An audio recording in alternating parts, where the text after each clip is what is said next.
미가의 선지자가 활동하던 시대는 그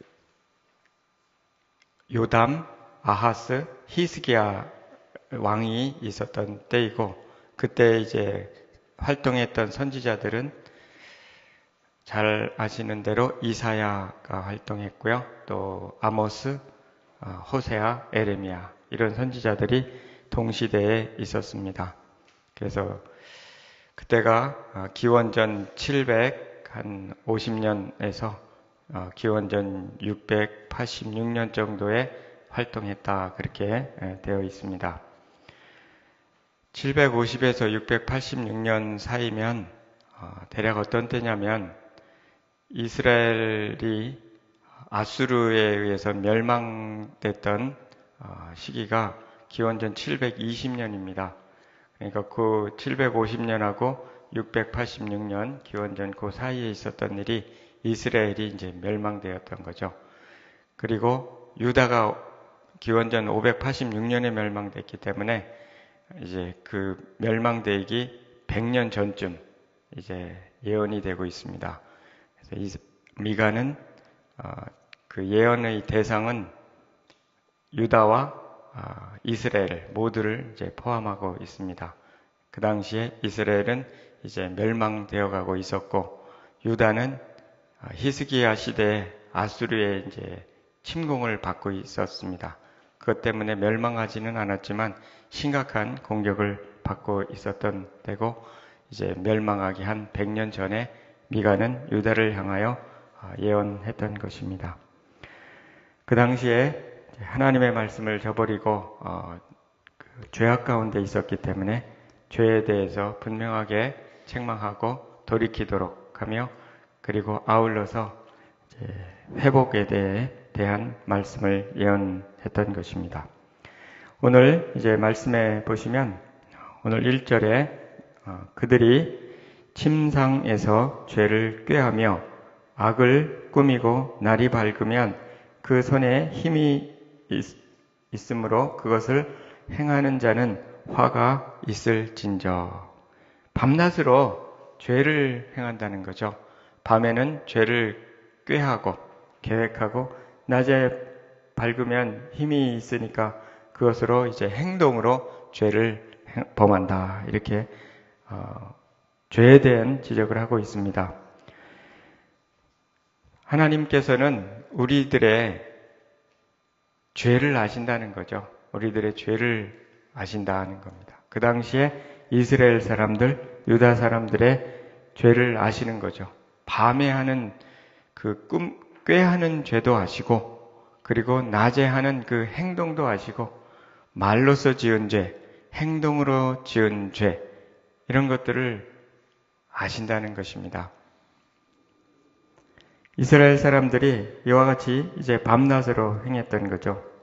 머리로 행하고, 입으로 행하고, 그리고 행동으로 행했던 것입니다. 특별히 힘이 있을 때 그 행하는 그 죄악을 행했다는 것이죠. 사람이 힘이 있는 그 힘을 가지고 하나님의 말씀에 열심히 순종하면 좋겠는데, 힘이 있을 때 죄를 범하기가 쉽다 하는 것을 알 수가 있습니다. 강 목사님께서도 말씀을 하실 때 하나님께서 주신 건강으로 죄를 짓는 예가 많다, 그렇게 말씀을 하실 때가 많은데, 건강이 약하면 하나님을 의지하다가 건강해지면 다 잊어버리고 이제 평안하게 되니까 죄를 짓는 경향도 있습니다. 권력이 없을 때는 힘을 쓸 힘도 없는데 이 권력이 생기니까 죄를 지을 때가 많죠. 요즘에 보면은 한국에서도 그 정치를 보면은 힘이 생기니까 그 힘으로 사람들을 압제하고 누르고 연약한 사람들 것을 때로는 빼앗기도 하고 뇌물을 주고받기도 하고 이런 일들이 힘이 있을 때 생기는 것입니다. 그래서 우리는 힘을, 인간적이고 또는 육신적인 힘을 바라지만 반드시 좋은 것은 아니라는 거죠. 또 돈도 마찬가지고요. 이와 같이 힘이 있는 그 힘을 가지고 죄를 범했다 하고 이제 말씀하고 있습니다. 이걸 보면은 사람들은 참 악하다 하는 것을 알 수가 있죠. 그 당시의 사람들만 악한 것이 아니라 모든 사람들이 악하다 하는 것입니다. 오늘 이 말씀을 보면서 그 중에 나도 속해 있다라고 하는 것을 우리가 알면 좋겠습니다. 창세기 6장 5절 6절에 보면 여호와께서 사람의 죄악이 세상에 가득함과 그의 마음으로 생각하는 모든 계획이 항상 악할 뿐임을 보시고 땅 위에 사람 지으셨음을 한탄하사 마음에 근심하시고. 이 노아 시대인 거죠. 사람의 죄악이 세상에 가득했다 그랬고요. 마음으로 생각하는 모든 계획이 항상 악했다. 그래서 하나님께서 근심하고 한탄을 하셨다 하는 것입니다. 결국은 노아의 그 홍수를 통해서 멸하려고 하셨던 것입니다. 그래서 오늘 본문 속에서 도대체 그들이 지었던 죄는 뭐고 또 일반적으로 어떤 죄들이 있는지 몇 가지 살펴보고자 합니다. 첫째는 이 탐심이 죄라고 하는 것입니다. 2절에 보면 밭들을 탐하고 빼앗고 집들을 탐하여 차지하니 그들이 남자와 그의 집과 사람과 그의 산업을 강탈하더라 하도다. 밭을 탐하고요. 집들을 탐한 것입니다.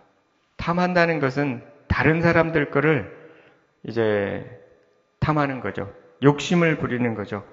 남의 밭을 탐한 결과는 뭐냐면 빼앗는 것입니다. 남의 산업을 빼앗고 또 밭을 빼앗고 하는 거죠. 이같이 탐심이 죄를 불러일으킨다고 말씀하고 있는 것입니다. 탐심은 잘못된 욕심입니다. 지나친 욕심이고요. 남의 것을 빼앗고 싶은 그런 마음입니다.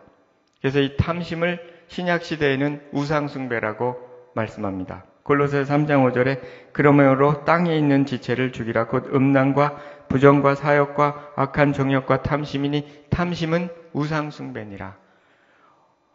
오늘날에는 우상을 만들어가지고 그 우상에 절하는 사람들도 가끔 있지만 더 무서운 우상은 뭐냐면 우리 속에 있는 잘못된 욕심이라는 거죠. 탐심. 잘못된 그런 욕심을 의미합니다. 지나친 거죠. 열왕기상 21장에 보면 나봇의 이야기가 나옵니다. 아합이 왕궁 옆에 나봇의 그 포도원이 있었습니다. 왕은 모든 것을 다 가지고 있는데 그 왕궁 옆에 있는 그 포도원이 보기가 좋으니까 그것을 좀 빼앗고 싶었습니다. 그래서 나봇한테 그것 좀 달라 그러니까 나봇이 안 줬습니다. 이게 나봇도 간이 큰 사람이죠. 왕이 달라면 줘야지. 그 왕이 달라는데도 아마 왕이 돈 주고 살라고 했겠죠. 근데 이 나봇도 좀 하여튼 왜 그런지 모르지만 주질 않았습니다. 이 얘기를 또 아내한테 했습니다. 이세벨한테 했더니 당신 가만히 있으라고 내가 알아서 처리할 테니. 그래갖고 거짓 누명을 씌워가지고 나봇을 죽여버립니다. 그리고 그 포도원을 빼앗는 거죠. 참 사람이 많이 가졌는데 조금 가진 그 사람 것을 빼앗고 싶은 거예요. 이게 탐심이죠. 우리가 많이 가졌는데 옆에 것을 보니까 그 갖고 싶은 거예요. 육신의 정욕과 안목의 정욕이 있어서 갖고 싶은 거예요. 그래서 빼앗고 싶은 것이죠. 이것이 먼 옛날의 이야기만 있는 것이 아니라 오늘날에도 있는 이야기입니다. 제가 최근에 이제 들은 이야기 중에 하나는 한 분이 조상이 이제 산을 물려주고 돌아가셨는데 그 산이 아주 비싼 값으로 이제 비싼 거죠. 그래서 그것을 상속을 받았는데 형제들이 여럿 있습니다. 그런데 이제 큰 아버지가 지금은 이제 상속이 동일하게 나누지만 얼마 전까지만 해도 큰 아버지가 많이 가졌죠. 큰 아들이. 그래서 많이 이제 상속을 받았는데 그 작은 아들은 이제 돌아가셨어요. 그러니까 동생은 돌아갔는데 조카들이 여기 있다가 그 상속을 받으러 나갔는데 그것을 다 그 조그만 것인데 큰 것을 상속받았는데 이 조그만 것을 다 가지시려고 법적으로 다 서류를 위조하고 이렇게 해놨다는 이야기를 들은 적이 있습니다. 아니 그렇게 많이 받았는데 그 조카들한테 그냥 줄 수도 있는데 조카들 몫까지 다 그렇게 서류까지 바꿔가면서 본인 걸로 하려고 하는 그것이 인간이라는 거죠. 그것이 탐심인 거죠. 아합도 그랬던 것처럼 우리 안에는 보이게 보이지 않게 이런 탐심이 있다고 하는 것입니다. 이 정도의 탐심을 믿는 사람들이 이렇게 부리지는 또한 않죠. 그러나 우리 안에도 어떤 탐심이 있냐면 내가 하나님께 내놓지 못하고 내가 꼭 붙잡고 있는 거, 이거 탐심입니다. 제가 이것을 어떻게 깨달았냐면 염려가 있고 근심이 있는 이 부분은 사실은 그것도 탐심에 의한 것입니다. 자녀들을 양육하면서요, 염려가 많죠. 근심이 많죠. 그러면서 깨달은 것은 이것도 하나님께서 키워주시고 또 자라게 하실 것을 믿지 못하고 내가 꼭 붙잡고 하다 보니까 근심이 생기는데 이것도 탐심이구나. 이것도 욕심이구나.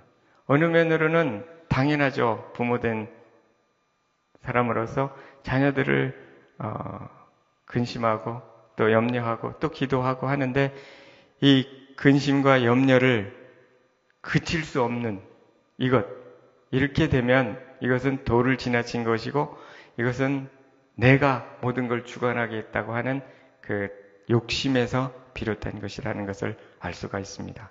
뭐든지 내가 갖고 있는 어떤 것이든지 그것이 지나치게 붙들고 있을 때 나오는 현상은 염려와 근심과 불안과 두려움인 것입니다. 이것도 다 탐심인 것입니다. 하나님 앞에는 탐심은 우상숭배라는 거죠.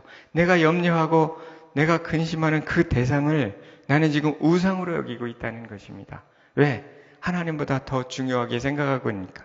이것이 바로 아브라함이 했던 일이죠. 이삭을 100세에 낳아가지고 이삭이 더 소중하니까 하나님께서 그것을 드리라고 했던 것이죠. 왜?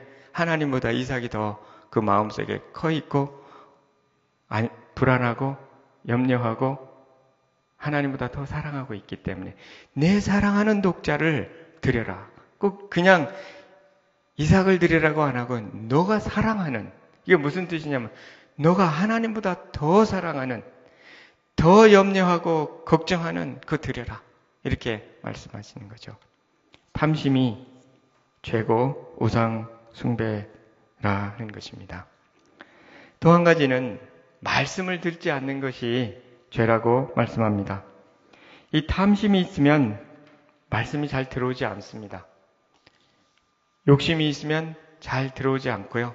염려가 있으면 그 말씀이 열매를 맺지 못한다 그러죠. 누가복음 8장에도 보면 그 말씀이 열매를 맺지 못하게 하는 것은 이생의 그러니까 염려와 일락, 이 세상의 쾌락이죠.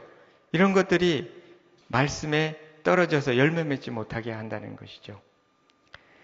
말씀을 듣지 못하게 하고 또 깨닫지 못하게 하는 것입니다. 7절에 보시면 그들이 말하기를 너희는 예언하지 말라. 이것은 예언할 것이 아니거늘. 즉 미가 선지자에게 하는 말이죠. 더 이상 좀 하나님의 말씀을 말하지 말라는 거예요. 듣기 싫다는 거예요. 욕하는 말을 그치지 아니한다. 그의 말은 책망이니까 듣고 싶지 않은 거예요. 욕하는 말로 들리는 거예요. 그것이 책망으로 가슴이 찔려서 내가 회개하는 말이 아니라 욕으로 들리는 거예요. 욕으로. 하나님의 말씀이. 듣기 좋은 소리만 듣고 싶은 거죠. 너희 야곱의 족속아 어찌 이르기를 여호와의 영이 성급하시다 하겠느냐. 오히려 하나님을 성급하다. 하나님의 영을 성급한 영이라고 이렇게 불평을 하고 있는 거죠. 대적하는 거죠. 그의 행위가 이러하시다 하겠느냐.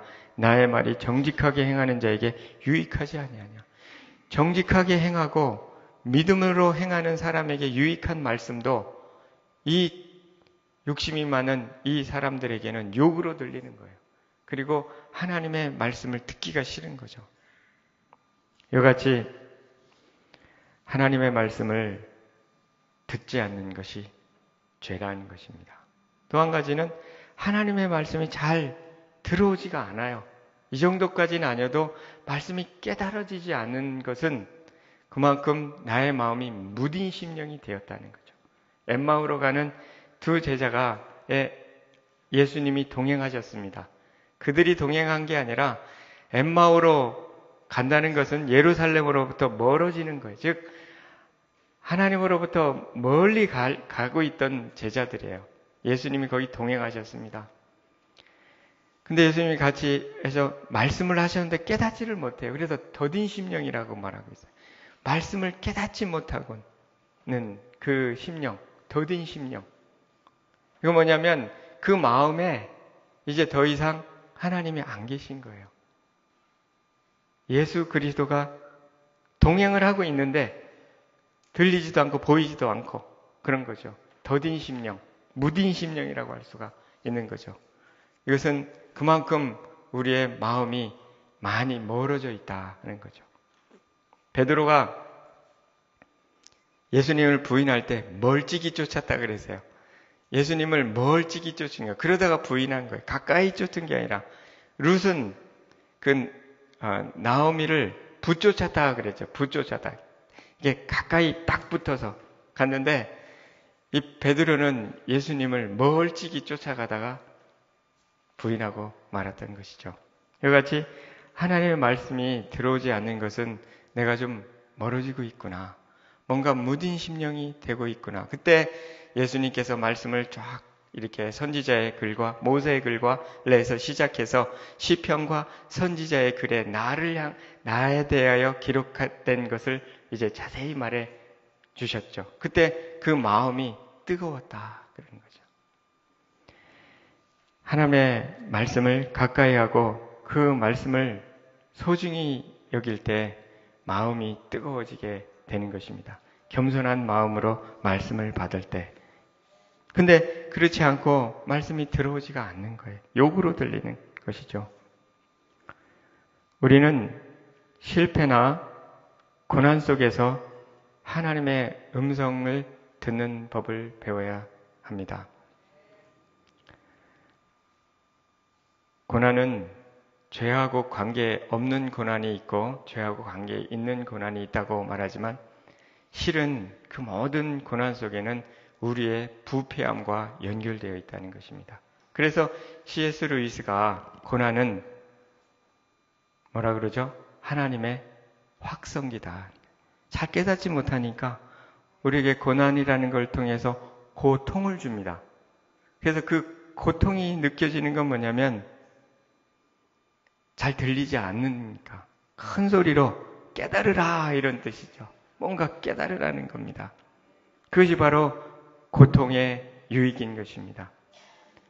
어떤 실패도 마찬가지고요. 지금 이스라엘은 큰 실패를 경험하고 있는 거죠. 깨달아야 됐던 거죠. 실패나 고난 속에서 때로는 그 속에 책망이 담겨 있고요. 우리가 깨닫지 못하는 어떤 우리의 연약함과도 관계 있습니다. 꼭 죄를 지어서가 아니라 내가 알지 못하는 죄를 깨닫게 하기 위해서 어려움을 주실 때가 있는 거죠. 우리의 거룩함을 위해서. 그래서 다윗은 이렇게 기도합니다. 시편 139편 10절에 하나님이여 나를 살피사 내 마음을 나옵시고 나를 시험하사 내 뜻을 나옵소서. 내게 무슨 악한 행위가 있나 보시고 나를 영원한 길로 인도하소서. 나도 내 죄를 잘 모른다는 겁니다. 그래서 나를 살피시고 내 마음을 아시고 나를 시험 테스트하셔서 내 뜻을 아옵소서. 내 뜻이 이것이 하나님 뜻에 합한 것인지 아니면 내가 고집스럽게 내 뜻을 고집하고 있는 것인지 이거 좀 알게 해달라고. 이게 참 좋은 기도입니다. 우리는 내가 하나님 뜻을 행하고 있다고 그냥 가정하고 가는 데가 많습니다. 잘 생각하지 않아요. 나는 특별히 큰 범죄를 죄지지 않고 있기 때문에 나는 죄를 안 짓고 있다. 죄하고 멀다. 이렇게 생각하고 나는 하나님과 동행을 잘하고 있다. 라고만 생각하고, 물론 좋죠. 하나님께서 우리가 늘 함께 하시니. 그러나 또 한 가지, 우리가 깨닫지 못하기 때문에 때로는 고통을 주시기도 하고, 때로는 비방을 듣기도 하는 거예요. 비방이 틀린 거죠. 어떤 면으로는 잘못된 거죠. 남을 비방하는. 근데 나를 향한 비방은 자세히 들어보면 옳은 말이 있어요. 우리는 그런 입장을 취해야 되는 거죠. 내가 부족하기 때문에. 다윗이 압살롬에 의해서 쫓겨가고 있을 때 시므이가 아주 저주를 하죠. 근데 그를 없애려고 부하들이 그러니까 놔두라는 거예요. 그 저주가 그 속에 하나님의 뜻이 있을지 모른다는 거죠. 이런 태도가 하나님 앞에 참 좋은 태도입니다. 뭔가 날 또 알지 못해. 지금 압살롬에 의해서 참 수치스러운 거죠. 아들에 의해서 쫓겨가고 아들에 의해서 후궁들이 백주에 그 아들과 동침하게 되고 이런 아주 수치스러운 일이 다윗, 그렇게 하나님을 잘 섬기는 다윗 속에서도 일어났던 그런 일이죠. 근데 그 속에서도 다윗이 아름다움은 뭐냐면 뭔가 그 속에도 하나님의 뜻이 있고 하나님의 음성이 있을 수 있다.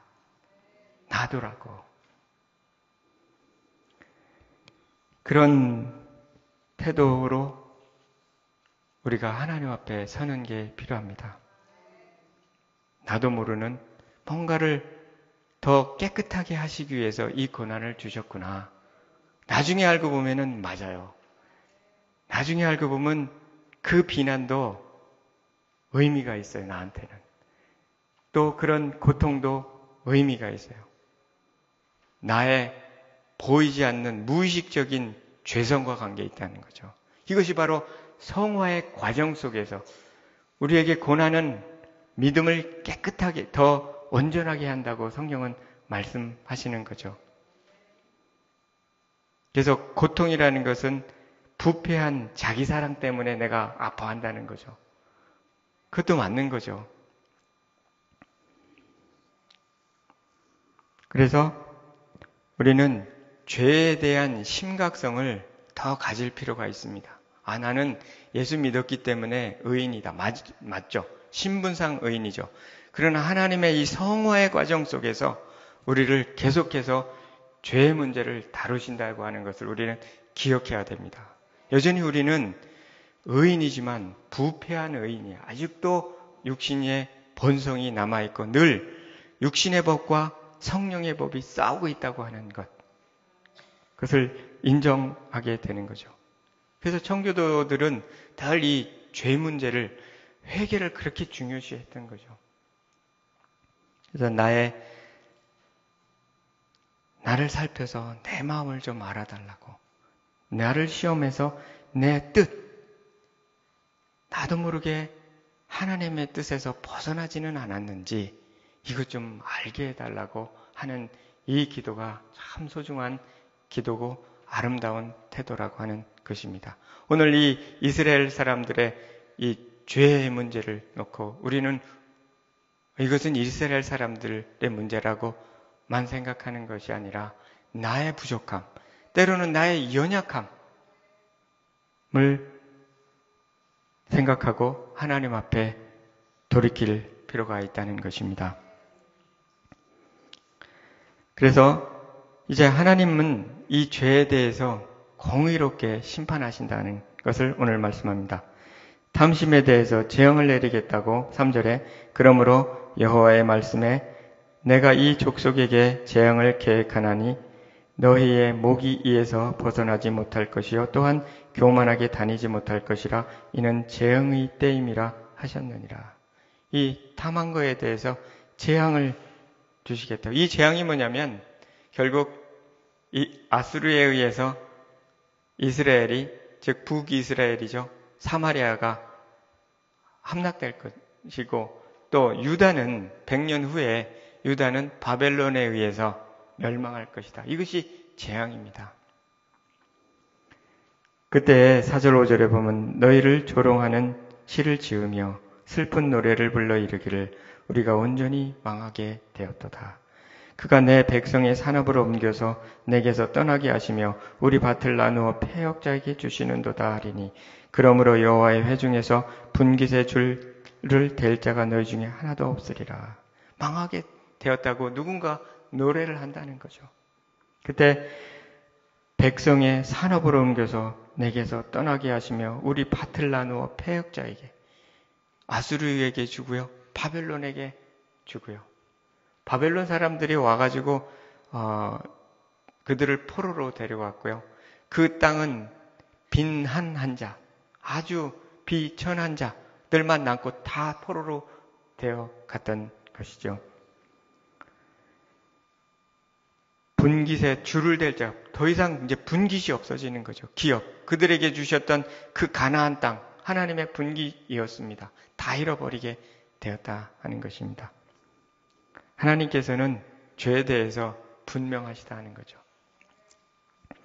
또한 말씀을 듣지 않는 것에 대해서 영광을 빼앗으시겠다고 말씀합니다. 8절 9절에 근래에 내 백성이 원수같이 일어나서 전쟁을 피하여 평안히 지나가는 자들의 의복에서 겉옷을 벗기며 내 백성의 부녀들을 그들의 즐거운 집에서 쫓아내고 그들이 어린 자녀에게서 나의 영광을 영원히 빼앗는도다.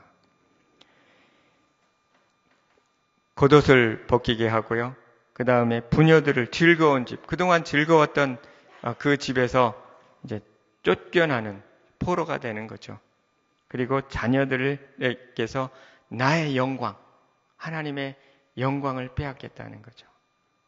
결국 죄는요, 영광에서 멀어지게 되는 것입니다. 하나님과 동행할 때는 하나님의 영광이 우리에게 임하게 되는 거죠. 이 영광은 빛이고요. 또 한 가지 영광의 의미는 풍성함입니다. 이스라엘이 하나님을 잘 섬길 때는 그들은 풍성했습니다. 다윗 시대에 그랬고요. 솔로몬 시대까지 그랬죠. 그러나 하나님보다 멀어지면 멀어질수록 그들은 황폐하게, 영혼이 황폐됐을 뿐만 아니라 환경적으로도 황폐하게 되었던 것입니다.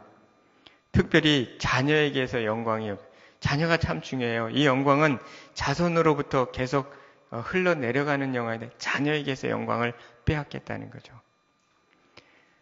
이사야 선지자에 보면은 귀족들과 왕족들 중에 몇이 포로가 되겠다고, 포로가 될 뿐만 아니라 누구죠? 뭐가 되나요? 환관이 될 거라고 그렇게 예언을 했고요. 그 중에 한 사람이 다니엘이라는 거죠. 이와 같이 그 자녀들에게서 영광을 빼앗는 것입니다. 죄라는 것이 이렇게 무섭다 하는 것을 알 수가 있습니다. 그리고 또 한 번 이렇게 멸망을 말씀하십니다. 10절, 11절. 이것은 너희가 쉴 곳이 아니니 일어나 떠날지어다. 결국은 떠나가야 된다는 것입니다. 그것이 이미 더러워졌습니다. 그런즉 반드시 멸하리니 그 멸망이 크리라. 사람이 만일 허망하게 행하며 거짓말로 이르기를 내가 포도주와 독주에 대하여 내게 예언하리라 할 것 같으면 그 사람이 이 백성이 선지자가 되리라. 이제 떠나가야 된다는 것입니다. 이스라엘도 떠나가야 되고 유다도 떠나가야 되고 그리고 반드시 멸하리라. 그리고 거짓 선지자들이 나타나겠다.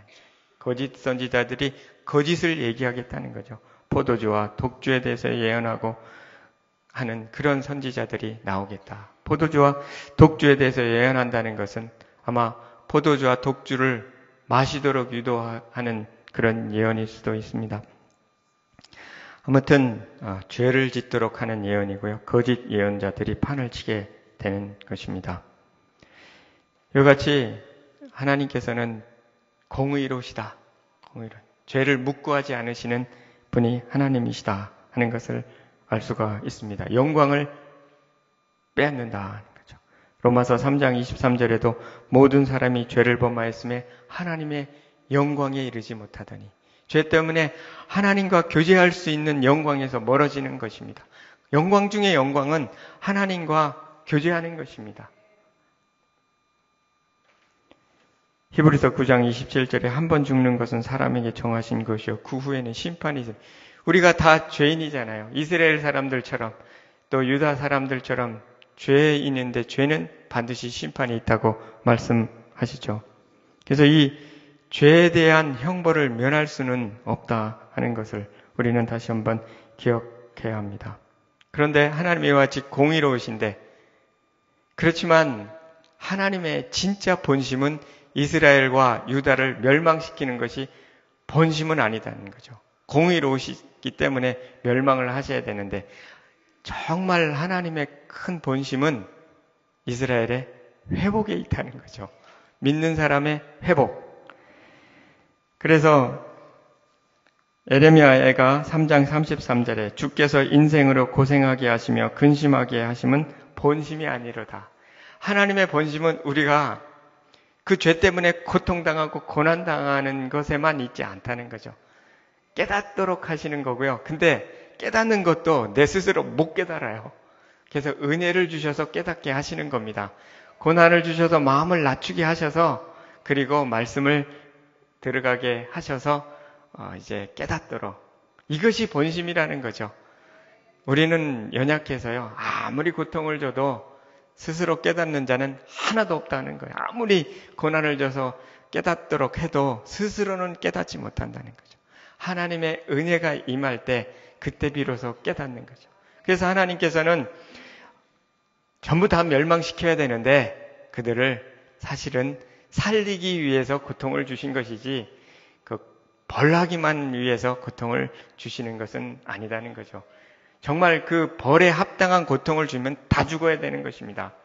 그래서 하나님의 본심은 회복에 있다. 이스라엘 사람들이 잠시 잠깐 바벨론 포로를 돌아가게 하지만 70년 만에 돌아가게 하시는 거고요.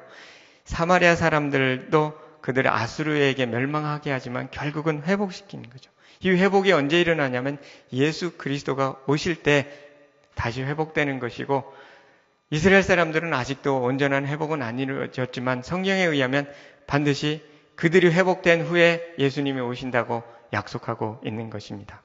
하나님의 본심은 회복에 있는 거죠. 오늘 12절, 13절 야곱아, 내가 반드시 너희 무리를 다 모으며 내가 반드시 이스라엘의 남은 자를 모으고 그들을 한 처소에 두기를 보스라의 양떼같이 하며 초장이 양떼같이 하리니 사람들이 크게 떠들며 길을 여는 자가 그들 앞에 올라가서 그들은 길을 열어 성문에 이르러서는 그리로 나갈 것이며 그들이 왕이 앞서가며 여호와께서는 선두로 가시리라. 이것이 소망입니다. 하나님께서는 자기의 백성을 범죄할 때 그 범죄에 합당한 벌도 주시고 또 고난도 당하게 하시지만 결국은 하나님께서 주권적으로 회복시키신다는 것입니다. 이것이 소망입니다. 우리를 볼 때는 소망이 없는 거예요. 그래서 이제 때가 됐을 때 무리를 모으고 남은 자를, 이스라엘 남은 자를 또 모으시겠다. 이 남은 자라는 것은 여러 가지 의미가 있겠지만 결국은 바벨론에서 포로가 되어서 돌아올 사람들을 상징하고 있는 것입니다. 1차적으로. 100여만이 그 당시 흩어져서 페르시아 땅에 흩어져 있었다고 합니다. 포로로 되어 갔을 때. 성경 파노라마에 보면 그렇게 나오죠. 100여만이 흩어져 있는데 그 중에 이제 에스라에서 보면 한 사람 한 지파별로 이렇게 카운트를 하는데 49,000명, 9,800, 그러니까 거의 5만 명이만 돌아오게 됩니다. 그래서 100만 중에 5만 명만 돌아오죠. 어느 면으로 그 사람들이 남은 사람일 수 있는 거죠. 그들을 이제 다시 예루살렘으로 부른다는 거죠. 모으고 처소에서 두고 이제 다시금 양과 목자의 관계를 맺어간다 하는 것입니다. 사람들은 크게 떠들게 돼요. 왜 떠드나요? 기쁘니까요. 성전을 다시 예루살렘 성전을 지어놓고는요 너무 기쁘고 또 한편으로는 통곡을 하고 울었지만 너무 또 기뻤습니다. 사람들이 크게 떠들었던 거죠. 유월절 제사를 드리고요. 회복 의미하는 거죠. 길을 여는 자가 있어서 그들 앞에 가는다는 거죠. 길을 여는 자들이 있었어요. 이거 구체적으로 누구를 얘기하는지 모르겠지만 하나는 고레스 예수도가 있죠. 고레스 왕을 움직여서. 또 한 사람은 스룹바벨이에요. 스룹바벨이 고레스의 명령을 따라서 1차 귀환 때 문을 여는 역할을 하게 되는 거거든요. 스룹바벨과 여호수아. 그들이 길을 열어서 성문에 이르러서 그리로 나아갈지며 그들의 왕이 앞서가며 왕이 있고 여호와께서 선두로 가시리라. 이 왕은 누군가? 그 당시는 이제 그 지도자겠지만 결국 이 왕은 누구냐면 예수 그리스도시라는 거죠. 근본적인 회복은 예수님에 의해서 이루어지니까 하나님께서 앞서 행하시고 계획하시고요. 그 모든 계획과 그 모든 권세를 예수님께 주신 것입니다. 그래서 예수님께서 이끌고 모든 그 죄인들을 예수님께서 이끌고 가신다는 거죠. 예수님께서 십자가에 못 박혀 죽으시고 부활하셔서 그 모든 죄를 속량하시고 다시금 이제 하나님과의 관계를 올바로 맺을 수 있는 그 은총을 우리에게 주신다는 거죠. 그래서 그 당시에 이스라엘 사람들이 미가 선지자를 통해서 예언했던 것처럼 죄에 대해서 멸망을 했지만 결국은 회복시켜줬던 것은 뭐냐면 예수 그리스도 안에서 모든 죄인들은 죄사함을 받고 이제 하나님과의 관계가 회복될 것이다 라고 하는 것. 그 중에 왕은 예수 그리스도시라는 거죠. 결국은 예수 그리스도의 그 통치 가운데로 다시 돌아가게 된다 하는 것입니다. 예수님이 우리를 다스리시니까 그때 비로소 진정한 평화가 오고요. 기쁨이 오고 하나님과의 관계, 의가 올바른 관계가 회복되는 것입니다. 그래서 우리는 다시금 이 말씀을 통해서 주님께로 돌이켜야 됩니다. 예수님 처음 믿을 때만 돌이키는 것이 아니라요. 오래된 신앙들이 더 돌이켜야 됩니다. 교회는 오래 다니고 또 연륜도 많아지지만 하나님과의 관계적인 측면에서는 멀어질 수가 있고요. 더딘 심령이 될 수가 있습니다. 그래서 하나님께서 때로는 고난을 주시고 고통을 주시고 때로는 실패케도 하시고 때로는 비방도 받게 하시고 말도 안 되는 이해할 수 없는 그런 환경에도 처하게 하시고요. 깨달으라는 거죠. 우리 안에 있는 그 나도 알지 못하는 잘못된 생각이 있고요. 하나님의 뜻에 합하지 않는 어떤 것이 있는 거죠. 아니면 이제 더 우리를 성숙시키기 위해서 하나님의 뜻을 올바로 알도록 하게 하시기 위함인 거죠. 그래서 우리는 감사할 수밖에 없는 것입니다. 하나님의 뜻은 감사입니다. 항상 기뻐하라. 쉬지 말고 기도하라. 범사에 감사하라. 이는 너희를 향하신 하나님의 뜻이니라. 그래서 범사에 어떤 환경이든지 감사하는 거죠. 우리가 우리 앞에 당한 많은 문제들이 있어요. 고민해요. 많이. 당연하죠. 그걸 하나님 앞에 나아가서 내어놓고 감사해야 됩니다. 그 속에 하나님의 뜻이 있고요. 그 문제를 당장 해결해 달라고만 기도하는 것이 베스트한 기도가 아니라는 거예요. 왜냐하면 그 속에 하나님의 뜻은 과연 무엇입니까? 라고 묻는 태도가 필요한 거예요. 혹시 내가 알지 못하는 어떤 것이 있는지 항상 기뻐하지 못하고 감사하지 못하고 있으면 하나님 뜻에 멀어져 있는 거예요. 그래서 감사를 회복하고요. 뭐를 회복해야 되면 진정한 예배를 회복해야 되는 거예요. 하나님이 안 보이니까 자꾸 문제가 커 보이는 거죠. 내가 문제가 커 보여서 내 마음이 압도되고 있다는 것은 하나님이 작아 보이고 있다는 것이에요. 돌이켜야 되는 거죠. 그래서 우리는 항상 왕 대신 정말 예수님이 왕이라면 그렇게 걱정할 필요가 없는데 왕이 아닌 거예요. 내가 왕이니까 걱정이 많아요. 근심이 많아요. 근데 염려하면 키를 한 자도 더 할 수 없다는 거예요. 아무것도 해결할 수 없다는 거예요. 그래서 먼저 그의 나라와 의를 구하라. 그리하면 이 모든 것을 더해 주시리라. 풍성하게. 영광은 풍성함입니다. 영적으로도 풍성하고요. 하나님께서 역사하시면 풍성하게 하셔서 영광스럽게 하신다는 것을 믿으시기 바랍니다. 그래서 우리에게 또 항상 회복을 주시는 하나님, 그 하나님을 오늘 이 아침도 찬양하며 경배하며 하나님 앞에 믿음을 올려드리는 이 아침 되면 좋겠습니다.